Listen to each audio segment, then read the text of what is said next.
I thought I was subscribed to them. I get all the content come straight to my homepage. But like I was subscribed, they got my son on Good Morning America, yo. Free Durk, man. Free Durk. Let's get right into this. Let's see what they talk about. Because they come with the facts. Like I said before I started recording. They come with the facts. All these other pages and places that make documentaries and have their little whatever. I don't want to hear that right now. We need to hear the facts. Behind bars after a shocking arrest, as authorities accuse him of being connected to an alleged murder for hire plot. Chicago rapper Durk Banks, better known by his stage name Lil Durk, was arrested yesterday after allegedly attempting to flee the country, and at this time he's being held in a Broward County jail in Florida, awaiting transfer to the U.S. Marshals. According to the FBI affidavit, the Grammy Award-winning rapper is charged with conspiracy to commit murder for hire. His arrest comes on the same day as federal prosecutors announced in California the charges of 5 other men for the attempted murder of Georgia rapper Quando Rondo, whose real name is Taquan Bowman. Prosecutors say those 5 men all have ties to Chicago gangs. You know, I wanted to show y'all the Instagram yesterday. As soon as I seen the 5 people and they had the other 3 dudes mugshots up, Kat sent it to me. I sent Kat the voice note. I said, Kat, your man is done. It should say OTF in it, credit cards. I said, he's done. Before he even got locked up, I said it. I said, Kat, he's done. It's over. And all targeted the Georgia rapper in retaliation for the murder of Chicago rapper King Von. According to prosecutors, all 5 men, who include Kevon London Grant, a.k.a. Vonnie, Asa Houston, a.k.a. Boogie, David Brian Lindsay, a.k.a. Brown Eyes, Keith Jones, a.k.a. Flocka, and DeAndre Dontrell Wilson, a.k.a. Didi. They all face charges including conspiracy to commit murder for hire, committing murder for hire involving death, and use of a machine gun in a violent crime resulting in death. And the most serious charge carries up to the death penalty if convicted. According to prosecutors, all 5 men have ties to Lil Durk's hip-hop group Only the Family, also known as OTF. OTF was founded by Lil Durk more than a decade ago. And according to the FBI, OTF members engage in violence, including murder and assault, at the direction of Lil Durk and to maintain their status in OTF. King Von, whose real name was Davon Bennett, was also a part of OTF and frequently collaborated with and was a longtime friend of Lil Durk. King Von was shot and killed in November of 2020 outside a nightclub in Atlanta. He was killed in the early morning hours of November 6 during an argument between 2 groups that escalated into gunfire. And he was fatally shot by Quando's associate Lil Tim after the argument. The indictment doesn't name Davon Bennett, aka King Von. Instead, the charging documents state a high-ranking OTF member described by the initials DB got into a physical altercation with someone referred to as TB, and the circumstances surrounding that incident mirror King Von's murder. The indictment says after DB's death, co-conspirator 1 made clear in coded language that they would pay a bounty or monetary reward to anyone who took part in killing TB for his role in DB's murder. That co-conspirator, like I said, he ready to put a bag on whoever. Whoever do that got a bag. Is allegedly Lil Durk, who authorities say made it known he would pay a bounty to anyone who killed Quando Rondo. According to the court documents, the men used an OTF-associated credit card to buy plane tickets to LA in August of 2022 to search for TB, who is alleged. Bro, that's the stupidest shit they could have done, bro. Not thinking it's gonna get back. Like, you know, niggas thinking they move attack and shit, but the record label credit card, that's damn near saying it's you. That's basically your credit card. That's your record label. Like, bro, that is so yeah, bro, like, that's so sloppy. Like, that is so sloppy, my nigga. Like, niggas gonna book them flights, bro. You could have. That's just so sloppy. Allegedly Quando Rondo, and using funds provided by Lil Durk. Durk allegedly texted an associate a yeah, that shit was on the OTF. Yeah, but it's under that. Nah, bro. Niggas is coming out. Y'all know what y'all coming out here for. Y'all know what y'all coming out here for, right? All right. Y'all know what y'all coming to do. So yeah, we not using no credit cards that got the label connected to me. This is my label. This is my label. That's crazy. Arranging the flight. Don't book no flights under no names involved with me. And prosecutors claim arranging and using funds provided by Lil Durk. Durk allegedly texted an associate arranging the flight, don't book no flights under no names involved with me. And prosecutors claim when there... That nigga still did it. That nigga still did it. Durk was on point. He told them. Vaughn no flights under no names involved with me. And prosecutors claim when there, Kevon Grant booked a hotel room for the men to stay at and provided the others with firearms. Grant allegedly procured cars, ski masks, and firearms that were used to find, track, and kill TB. According to the FBI, there is video evidence that Durk was staying at the house in the San Fernando Valley that day. A lot of the stories that we cover here at Law and Crime are very tough to tell. But part of the reason we're able to keep bringing you these types of stories is because of our great sponsors. So I want to take a moment to thank Upside for sponsoring this story. If you're wondering what's Upside, well, it's down, see if you down, get an LC indictment for getting Kevon extra 25 cents back on your first gallon of gas. According to the indictment, Kevon Grant allegedly rented 2 cars, one of which had a fake license plate for the men to use and follow Rondo and his 24-year-old cousin. But when Rondo and his cousin stopped for gas, according to prosecutors, Asa Houston allegedly drove to a nearby alley before Keith Jones, David Brian Lindsay, and a third unidentified man known in the indictment as co-conspirator 2 carried out the shooting, which was captured on surveillance video. Rondo wasn't injured. However, his cousin passed away after being fatally wounded. According to court documents, the 5 men and co-conspirators used facilities of interstate and foreign commerce, such as planes, cars, cell phones, and the internet with intent that the murder of TB be committed. After the shooting, according to the indictment, the men went to a nearby burger spot to discuss payment. Then on the same day, the credit card was used to purchase tickets for Keith Jones, David Brian Lindsay, Asa Houston, DeAndre Wilson, and co-conspirator 2 to travel back to Chicago. Lil Durk wasn't named in the charging documents against Grant, Wilson, Jones, Lindsay, and Houston. But according to the indictment, the defendants were offered money and lucrative music opportunities with OTF for the murder of Quando Rondo. Prior to Lil Durk's arrest, the Chicago rapper was being sued by the mother of Chicago drill rapper FBG Duck. Bro, this shit is... Yo, bro, this shit is sad, bro. Lucrative music opportunities with OTF for the murder of Quando Rondo. Prior to Lil Durk's arrest, the Chicago rapper was being sued by the mother of Chicago drill rapper FBG Duck. FBG Duck was murdered in 2020, and his death led to several convictions in a federal conspiracy trial last January. But his mother sued Lil Durk, OTF, and King Von's estate, alleging they were all involved in the shooting as well. According to the suit, OTF operates as a criminal enterprise. After Grant, Jones, Lindsay, Wilson, and Houston were arrested Thursday, the FBI says Durk booked 2 flights from South Florida airports, one to Dubai and one to Switzerland. He then reportedly booked a flight to Italy, but was arrested in Miami before he could board that flight. Damn. Lil Durk and the other defendants are being... Durk trying to get the fuck up out of there. That nigga Durk said, I'm gone. Nigga, what? Man, what?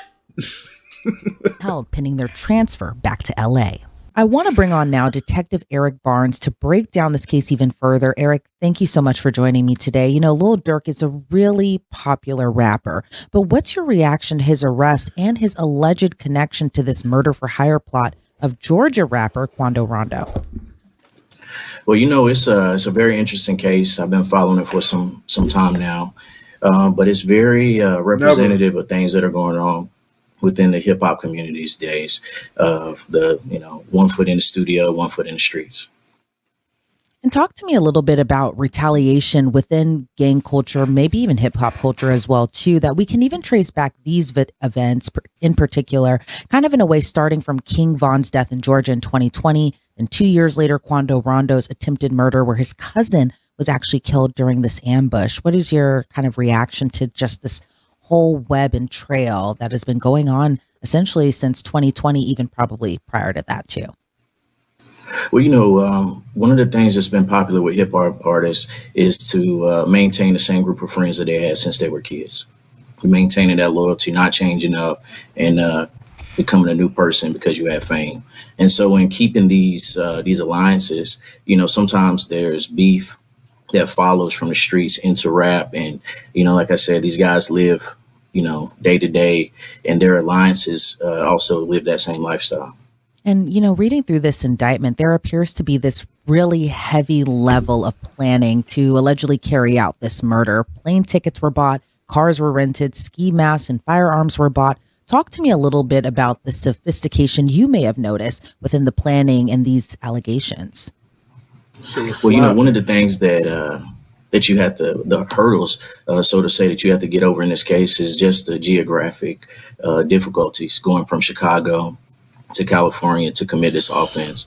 And so that's what make this shit so crazy though. Like, niggas jumped on a flight to go get him. Like with most thoughts, like, not even trying to even, I ain't gonna lie, my whole thought when I heard that happen, I thought it was some LA niggas that did that to him. I thought, man, maybe them LA niggas trying to pick up a bag or something. I ain't think it had nothing to do OTF gang. Real shit. I didn't think, like, not saying Durk dumb or nothing, but I ain't think niggas was that, like, I don't know, man. I'd be surprised every time. There's only a couple ways you can get there. Either you can drive or you can fly. And, obviously the advantage of flying gives you more of a time advantage. You can get there faster, but you also leave an electronic footprint. And that's what it seems like law enforcement was able to pick up on, was the electronic footprints that were left from purchasing the tickets. Now, when you fly, you also have to have transportation on the ground. So you have rental cars. And if you're there for an extended period of time, that also leads to maybe a hotel stay. As we talk about this level of planning, it also appears there was also this element of not so great planning if you didn't want to be caught. And some of the 5 defendants actually used their real names, their birth dates, and photo IDs to book this travel. And then one of the co-conspirators actually texted another co-conspirator saying, don't book no flights under no names involved with me. What's your reaction to kind of just doing this allegedly and using your real name, your real ID, but also kind of wanting to keep this on the down low as well, too, of not wanting to get caught? Well, I think that when I read over that, I was kind of surprised by that, with how, unhidden that was. But I think also it plays to that. Like, bro, niggas gotta understand these texts, any texts could be going through any phone calls, not FaceTime though. They cannot do no FaceTime shit. They can't recover no FaceTime calls. All that other shit, bro, you're gonna get diluted. That every text my brother sent on trial, bro. Like, I'm telling you, I've been to a federal trial. They get all the evidence. Element of what their motivation was. And it seemed that, there was some discussion of payment. And so sometimes individuals are so intrigued by being able to. I can't believe. I hope this nigga ain't text nothing about paying niggas no money, bro. That would have, bro. This nigga, come on, get their hands on whatever this payment is. That they overlook small details, and leaving your name on a receipt or on a reservation is one of those things that they missed.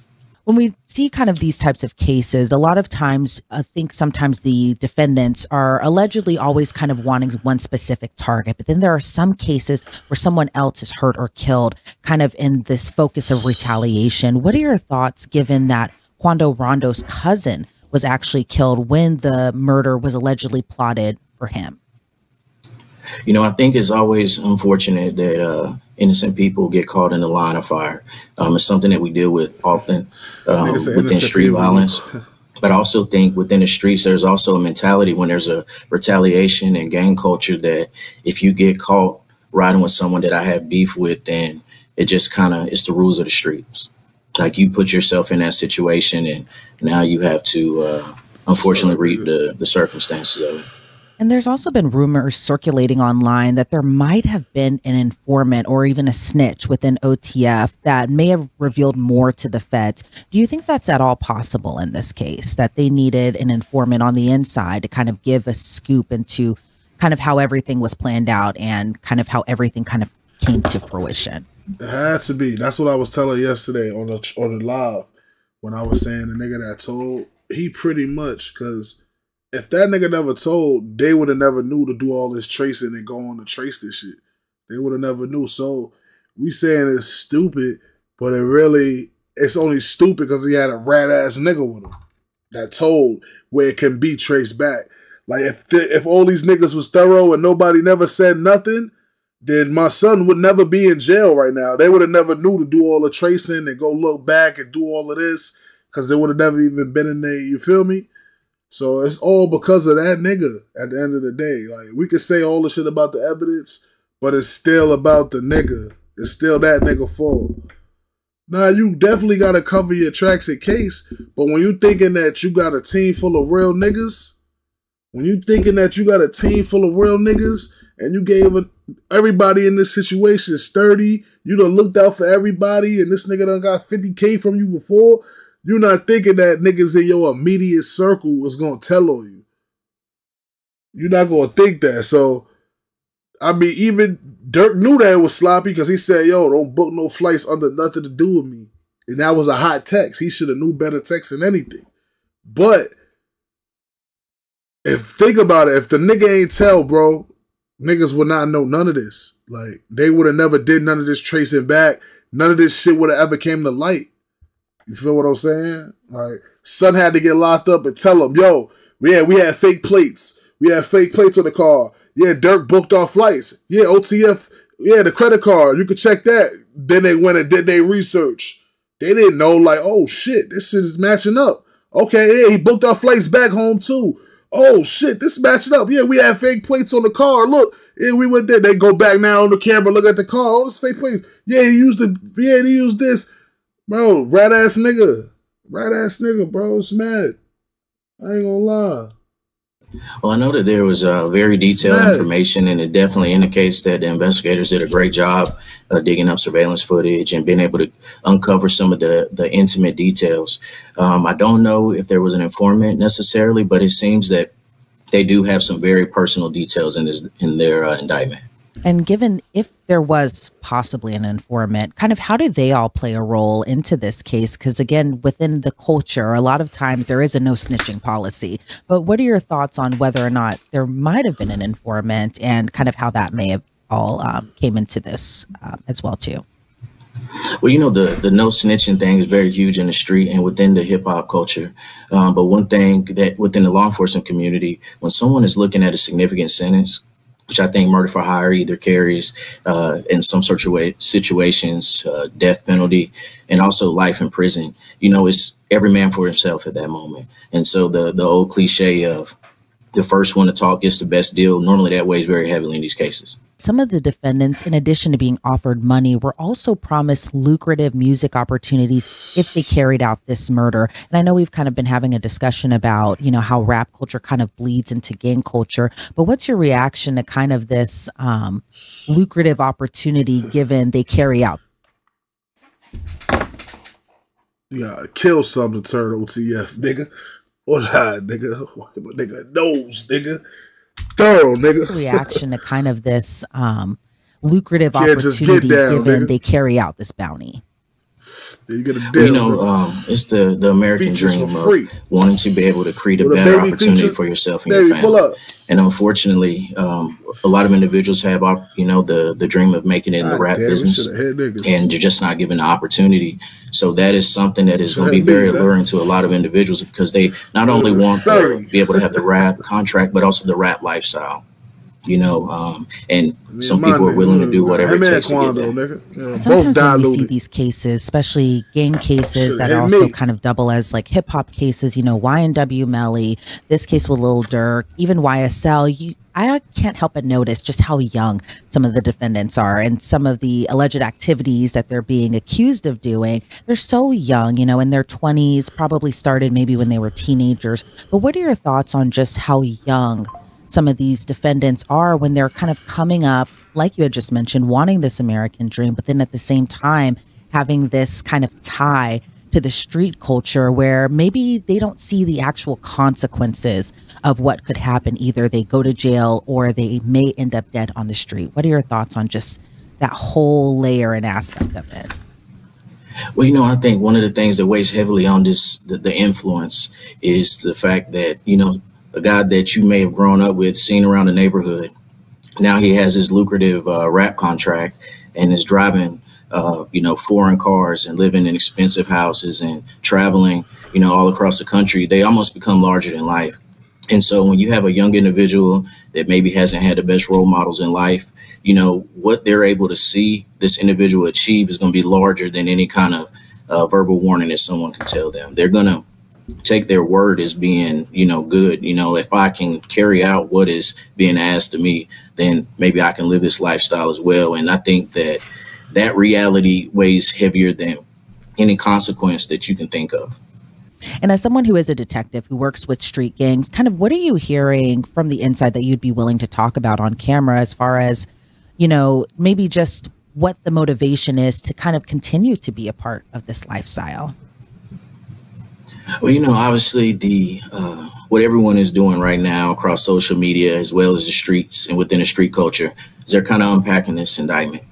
They're trying to breaking it down line by line, trying to piece things together, figure out if there is an informant, also figuring out if this was something that was carried out on behalf of King Von, and just connecting the dots on, their from their levels. But I think that what factors into that is the theory that, nobody plans to get caught. The plan is we're going to do it. We're going to get away with it. And we're looking 100 yards down the field instead of seeing what's going on right now. And the factor of getting caught, now being named in a federal indictment, that part is not really thought of too heavily because, again, nobody factors in that I am going to get caught for this. And kind of going back to the Lil Durk aspect of it as well, too, he was, again, a very popular rap artist. He had a lot of popular songs and a lot of fans did look up to him. But it seems, though, as we don't know at this particular point, but it seems, though, a lot of people may be alleging he's kind of the kingpin in a way of OTF, and that he is someone who carries out these plots, essentially kind of running a criminal enterprise. What are your thoughts on just kind of how people allege these popular rap artists are these kingpins in a way of criminal street gangs? Well, I think with this case, it's going to be very interesting in how it plays out. But we're going to really get into like Kendrick Lamar, the basics of rap being entertainment, or rappers really living what they rap about. And I think there's definitely something that's a hurdle that investigators are going to have to get over. We're just proving that this Lil Durk's role in OTF wasn't merely entertainment, that he actually had a role within the street culture of OTF. And do you see any other hurdles that investigators may come to find when they're kind of going through this case? Well, anytime that you're dealing with multiple people with inside, in an indictment, co-conspirators, people's roles kind of change, and then there's money as well involved with some of the people that were discussed in this case. So it's also heavily influenced by the street life and culture, gang life and culture. And so what they have today may change, and hopefully on the investigators' end, what you see in that indictment would only kind of snowball and grow larger. Maybe they're able to develop more evidence and convert some of these co-conspirators into witnesses for the government. All right, Detective Eric Barnes, I appreciate so much your insight into this case. Before we sign you off, is there anything else you'd like to add about just where the case goes from here? No, I think from what we see in this indictment, that the investigators did a very solid job investigating this case, and kudos to them. All right, Detective Eric Barnes, again, thank you so much for your time today. I really appreciate it. Thank you. According to reports, Jones and Houston have a scheduled hearing in Chicago on Monday. However, Grant, Wilson, and Lindsay have reportedly waived their right to a hearing and will instead be sent to Los Angeles. What's up, law lady? Hold on. Don't let niggas post this, law lady.